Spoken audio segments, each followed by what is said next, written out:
আমার হায়াতের কসম, আমার ইমানের কসম, ওই আল্লাহর কসম করে বলছি যে আল্লাহর হাতে আমার জীবন।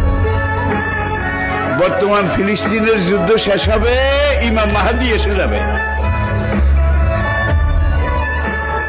ইমাম মাহাদি আসার 9 বছর পরে, ইমাম মাহাদি আসার 9 বছর পরে ঈসা আলাইহিস সালাম আসবেন। আর ইমাম মাহাদি আসার পরে 9 বছর, এটার মধ্যে দাজ্জাল তার আবির্ভাব ঘটবে। এমন সময় আমি আপনাদের সাথে কথা বলছি, হাদিসের ভাষ্য অনুযায়ী মনে করেন দাজ্জাল আপনার বাড়ির দরজায় এসে দাঁড়িয়েছে।